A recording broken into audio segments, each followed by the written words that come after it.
अस्सलाम वालेकुम दोस्तों। अॼु असां उस्ताद अली मुराद से कठे आयासीं और असां उस्ताद अली मुराद खां फनी न्यूज़ अॼु पुछा कयूं था। अच्छा अली मुराद साहब, छा हाल आहे? अल्हम्दुलिल्लाह सर, तव्हां ख़ुशि ख़ुशि आहियो? लॻा ॿियो पिया ख़ैरु आहे? मज़े ठीकु ठाक में। मेहमान? अल्हम्दुलिल्लाह, तव्हां ॿुधायो ख़ुशि लॻा पिया? अल्हम्दुलिल्लाह बिल्कुलु फर्स्ट क्लास, ठीकु ठाक। अल्हम्दुलिल्लाह, तव्हां ॿुधायो ख़ुशि लॻा पिया मज़े में? अल्हम्दुलिल्लाह बिल्कुलु महिरबानी अल्लाह जी। अच्छा ॿुधायो न्यूज़ अॼु जी ॿुधायो त सही। साईं, असां न्यूज़ तव्हांखे ॿुधाईंदासीं, ॾाढी प्यारी मज़ेदार आहे ऐं तव्हां मशहूरु हूंदी उहा न्यूज़ तव्हांखे अॼु तक असां ॿुधाईंदा रहिया आहियूं। काफ़ी ख़बरूं वग़ैरह आहे, पर हे अच्छा जेकी ख़बर आहे बाक़ाइदा ख़तरनाक आहे। अच्छा उन में तव्हां, मां चवां थो, छा सम्झंदो छा न सम्झंदो।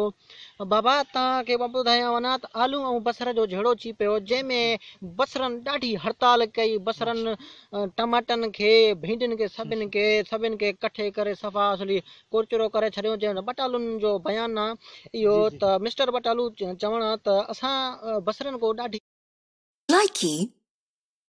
अच्छा बसरनि जी वजह खां असां बटालू सां ऐं भिंडी सां विढ़ी पिया आहियूं। माशाल्लाह अच्छा, बटालू माशाल्लाह। जो चवणु आहे त अॻिलो असांजो जेको अफ़ेयर थींदो, अॻिलो जेको असांजो क़दम थींदो, जी उहो जी बटालू बसर जे ख़िलाफ़ जी ऐं जी टियों भिंडी मुलवस आहे। भिंडियुनि माशाल्लाह। असांखे चयो त असांजो छा कसूरु आहे इन शइ में? असांजो अच्छा त को कसूरु वग़ैरह न आहे, तव्हां असांखे छो इन शइ में आंदो आहे? जी असां छा कयोसीं?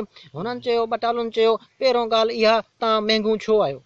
अच्छा बटालू मिले थो 40 रुपए किलो, त तूं 120 रुपए में छो आहे? बिल्कुलु हा। बटालू मिले थो 40 रुपए किलो, त बसरनि जेको आहे त 100 रुपए में किलो छो आहे?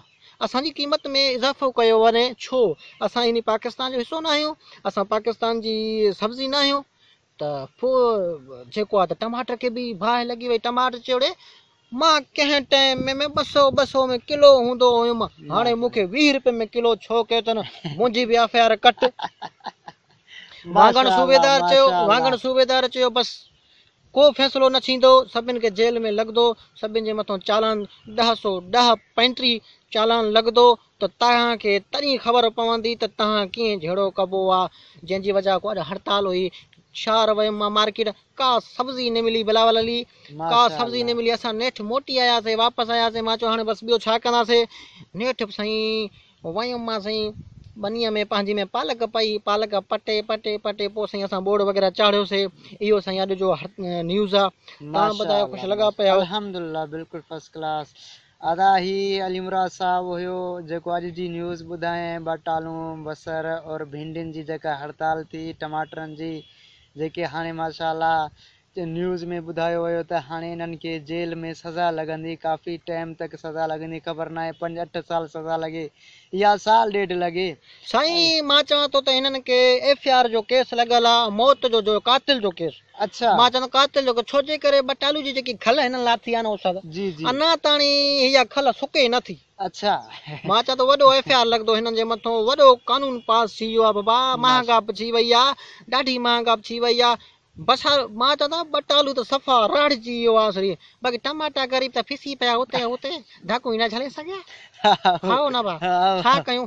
अबा असांखे इजाज़त ॾिजो, मूंखे वञिणो आहे थोरो अल्लाह शहर। निगहबान। इहो हुयो साईं असांजो अॼु जो प्रोग्राम, अॼु जी न्यूज़ अली मुराद साहब सां। इंशाल्लाह ॿिए न्यूज़ में मिलूं था कठे। अल्लाह हाफ़िज़, थैंक यू।